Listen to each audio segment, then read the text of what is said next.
எனக்கு அன்பானவர்களே, ஆண்டவராகிய இயேசு கிறிஸ்துவின் நாமத்தில் அன்பின் வாழ்த்துக்கள்.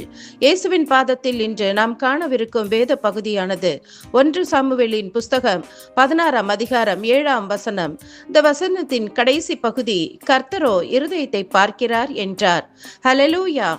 எனக்கு அன்பானவர்களே, மனிதர்களாகிய நாம் தான் முகம் பார்த்து பேசுவோம். ஆனால் தேவன் அப்படி அல்ல.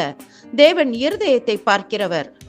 சாமுவேல் தீர்க்கதரிசி இஸ்ரவேலின் ராஜாவை தேர்வு செய்ய ஈசாயின் வீட்டிற்கு சென்று அவனது குமாரர்களில் ஒவ்வொருவரின் முகத்தையும் சரீர வளர்ச்சியும் பார்த்து இவனாய் இருக்குமோ என்று நினைத்தார்.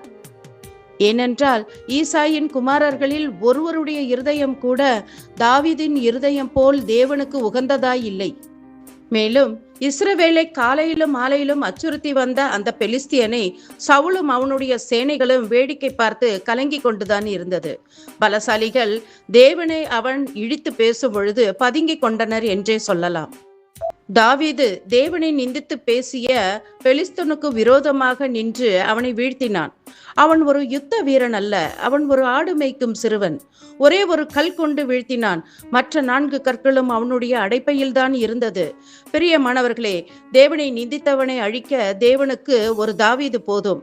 இந்த 1 சாமுவேல் 16, 17 அதிகாரங்களை முழுவதுமாக வாசிக்கும் பொழுது தாவீது தேவன் மீது கொண்டுள்ள அந்த பக்தி வைராகியத்தை நாம் கண்டு உணரலாம். இன்று தேவனுக்காக அநேக தாவீதுகள் வேண்டும்.